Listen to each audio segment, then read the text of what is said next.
My condition likes being ignored as little as I do. I must consume another artifact. And soon.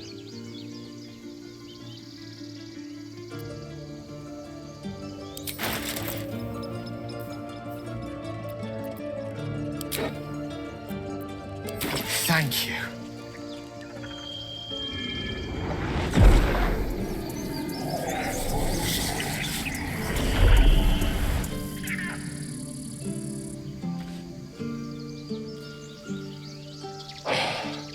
Good gods. It hardly has any effect. Oh, Mystra, have mercy on us all. Listen, I need to speak to you, to all of you. It would be unconscionable of me to remain silent.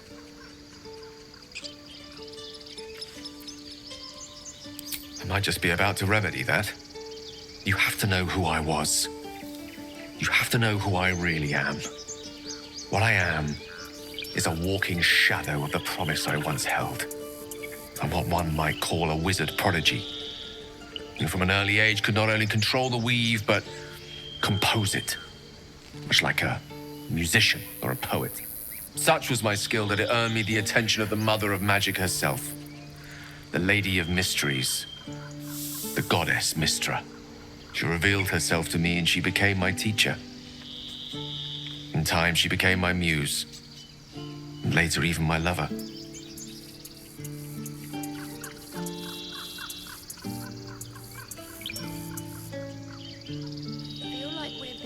Oh, yes. We enjoyed each other's company. Body, mind, and soul. But even so, I desired more.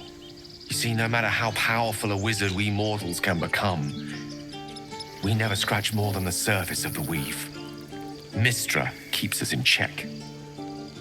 There are boundaries she doesn't let us cross, yet every time I was with her, I stood on the precipice, gazing into the wonders that lay beyond. I sought to cross her boundaries.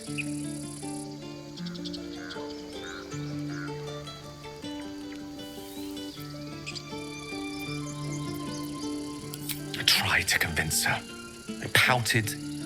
I pleaded. Swore my ambition was only to serve her better. But she only smiled and told me to be contented.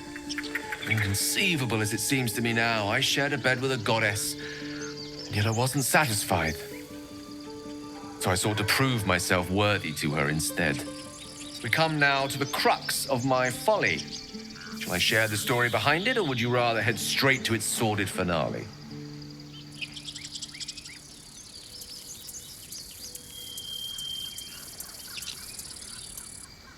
Suffice it to say, I obtained an obscure and ancient book that had locked away inside a much coveted prize.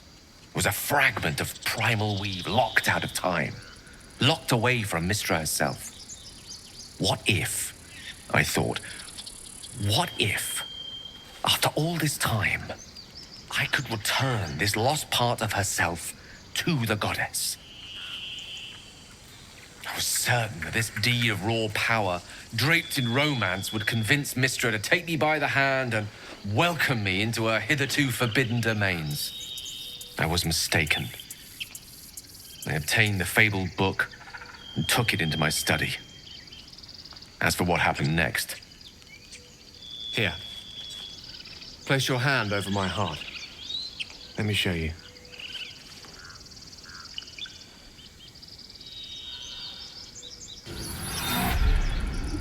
You feel the tadpole quiver as you realize Gale is letting you into the dark. You see through Gale's eyes, staring down the corridors of a dread moment. Bound and suddenly opened.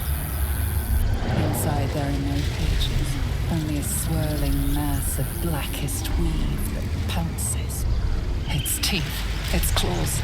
It's unstoppable as it digs through and becomes part of you. And gods, is it ever hungry.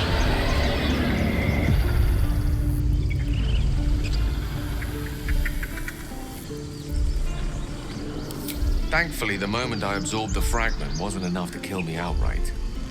It was only the beginning.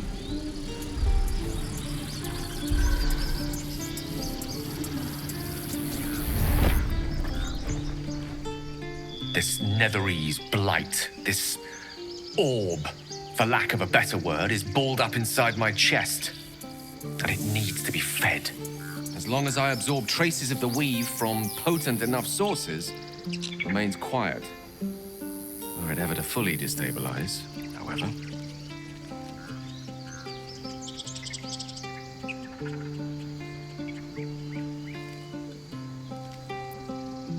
I will erupt.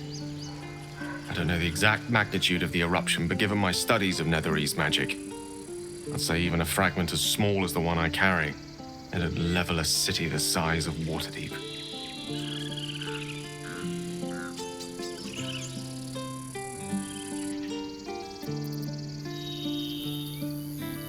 We might chance upon a king's collection of magical artifacts around the corner.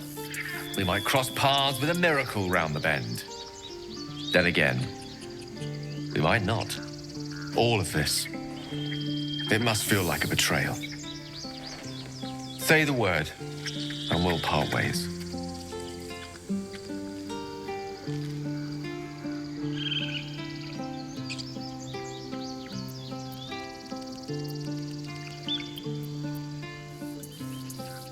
Gale's one of us, and we should stand by his side. I'm in two minds. And frankly, don't care a great deal. Either decision is fine by me.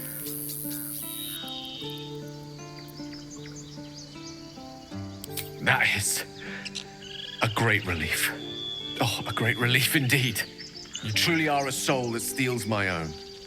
From all my new rallied heart, I thank you. I thank you all. I understand if you stand against me. I'm humbled if you stand with me. Either way, I will do my best not to let you down. I stand at a precipice, but if you do not give up hope, neither shall I. I'll fight. I'll resist as long as I can. Now, even I am tired of the sound of my own voice. Let us venture forth.